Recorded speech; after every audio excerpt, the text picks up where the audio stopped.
હાલો મિત્ર, આજ તો શું ભૂંડો દી આથમણો ઉગી ગયો. તો ઉગમણો ઉગવાનો હતો ને આથમણો ઉગ્યો.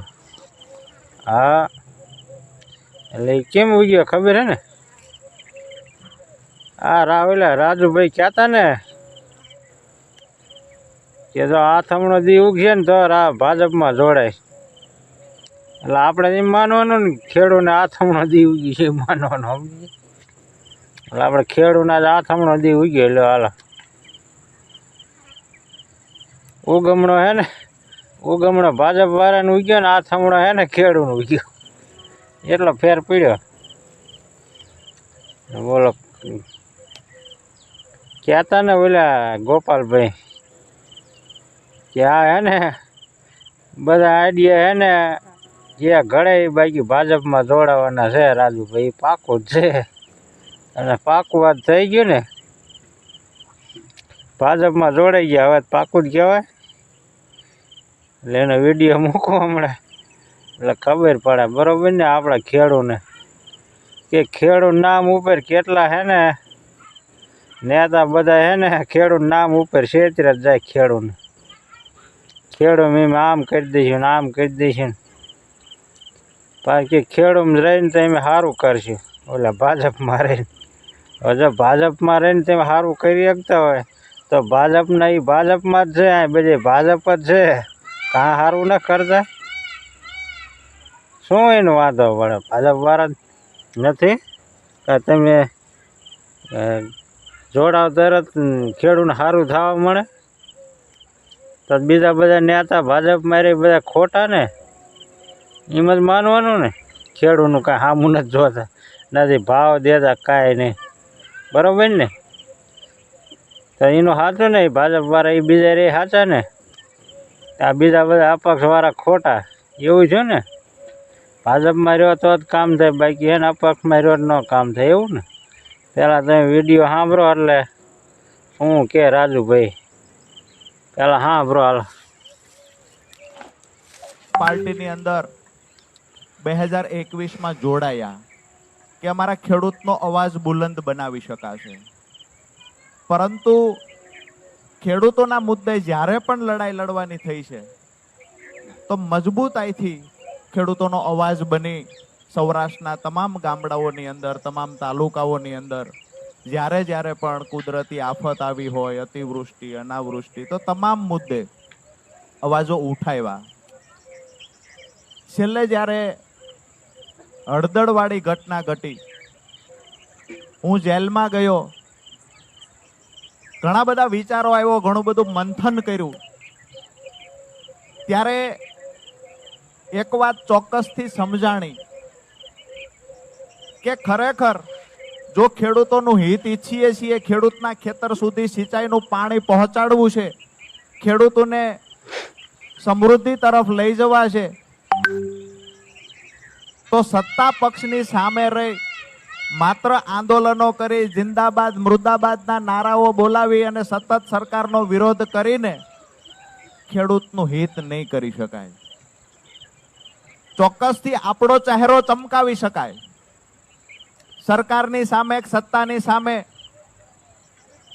રોજે રોજ આંદોલનો કરી આપણો ચહેરો ચમકાવી શકાય, પણ જે લોકોની પીડા છે એ પીડાને કાયમી ધોરણે નિરાકરણ લાવવું હોય તો નિર્ણય સત્તામાં રહેલી પાર્ટીએ કરવાનો હોય છે. અને સત્તામાં રહેલી પાર્ટીને જ્યારે સામે બાયો ચડાવી, સિંગડા માંડી અને રજૂઆત કરવી અને ખેડૂતોનું હિત કરવા પ્રયત્ન કરતા હોય એવું દેખાડવું, એના કરતાં મને એવું લાગ્યું ખેડૂતોનું જો હિત જ કરવું છે, દરેક ખેતર સુધી સિંચાઈનું પાણી પહોંચાડવું છે, તો ભારતીય જનતા પાર્ટીની સરકાર છે ને એની સાથે જોડાઈને મારા ખેડૂતોને સમૃદ્ધિ તરફ લઈ જઈએ.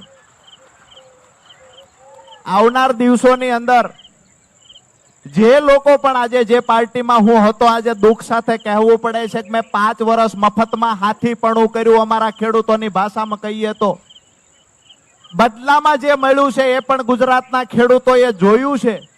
મારી વાત તો એટલી છે કે હું કોઈ પાર્ટીના મેન્ડેટ પર ચૂંટાઈને મેં પાર્ટી છોડી દીધી હોય તો મારા પર આક્ષેપ થવો જોઈએ. મેં તો મફતમાં હાથીપણું કર્યું હતું, શું કામ મારા પર આક્ષેપ કરો છો? અમારા ખેડૂત સંગઠનને મજબૂત બનાવી આવનાર દિવસોમાં ખેડૂતોના જેટલા પણ પ્રશ્ન છે એને વાચા આપી અને આજ ભારતીય જનતા પાર્ટીની સરકાર પાસે ખેડૂતોના કામ થાય ને એ અપેક્ષા સાથે આજ ભારતીય જનતા પાર્ટીનો ખેસ ધારણ કર્યો છે. પોતાનો હાલો તમે સાંભળ્યું ને રાજુભાઈનું ભાઈ ભાજપમાં જોડાણે પછી જોરદાર ભાષણ કે નહીં લાવું હાલે બોલો. ખેડૂના નામ માથે નેતા ઘડીક આંક્યા ફરે ઘડીક આમ ફરે બધી બાજુ ફર્યા રાખે. શું કરવું એની નક્કી ન ખેડૂને ગમી એને કે હે ને બેઠા ન થવા દે બીજું કાંઈ નહીં કે નહીં. ગમે એમ કરીને ખેડૂત બેઠા ન થવા જોઈએ. કાંઈક નેતા ભાજપમાં આવે ને કાંઈક કોંગ્રેસમાં એટલે આ બીજું કાંઈ નથી. જેનો ટિકિટમાં વારો આવે એવું હોય ને એને ક્યાં બધા નેતા ભાગે સમજી ગયા. કોંગ્રેસ વાળા કયો તોય ભલે ને ભાજપ વાળા કયો તોય ભલે. અને આમ આદમીમાં હોય ને તોય ભાજપમાં જો વારો આવે એવું હોય ને તો ભાજપમાં વ્યાજ જાય. એ ખાલી ખેડૂને હે ને વાતું જ કરવાની હોય ખેડૂની. ખેડૂને આમ કરી દઈશું ને આમ કરી દઈશું બાકી કાંઈ કરે નહીં. તો આ બધા ભાજપમાં જઈને કામ કરવામાં શું ભીં પડે હે.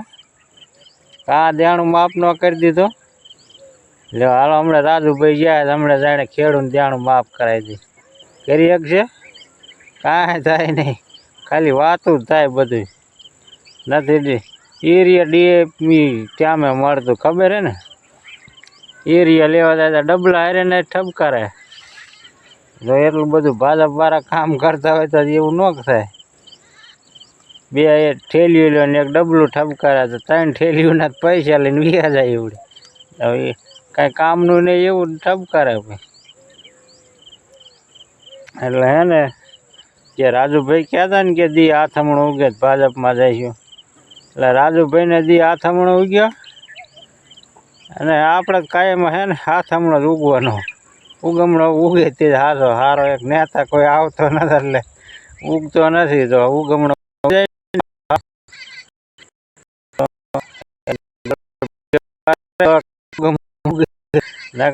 ને આથમણો જ ઉગવાનો.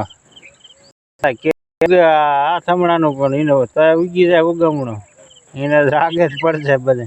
ખેડૂત આવે જોતું હવે ખેડૂત સમજે જ ભલે ને નેતા બધા આમનામ છેતરીને વ્યા જવાના ભાજપમાં. બધાને ખબર હતી કે આમ આદમીમાં નીકળ્યા ને રાજુભાઈ એટલે ભાજપમાં જોડાવા હાથીને નીકળ્યા. ભલે ગમે એ ખેડૂતને આઈડિયા ઘડે બાકી એને નીકળ્યા હતા ભાજપમાં જોડાવા. એ દબાણ કયો તો ભલે ને જે કયો એ તો ભલે બાકી કાંઈ હતું નહીં. ખેડૂત નામ માટે બધાને હે ને મોટો નેતા થઈ જવાનું છે. ખેડૂતને કેમ વાતો કરીને શું ખેડૂત આમ કરી દઉં તેમ કરી એમ કરીને મોટો નેતા થઈ જવાનું બીજું કાંઈ નહીં. એટલે એની ભક્તિ હાલ્યા રાખ સારું ને. સારું હાલો મિત્રો આવું જ હાલ છે. ખેડૂત કાયમ લગભગ આમનામ જ રહેવાનું. કાયમ આથમણો દી ઉગવાનો નેતાને બધાને ઉગમણો ઉગવાનો કે આથમણાને ભાઈ ઉગે એવડે ને ઉગમણો તે સારું હાલો.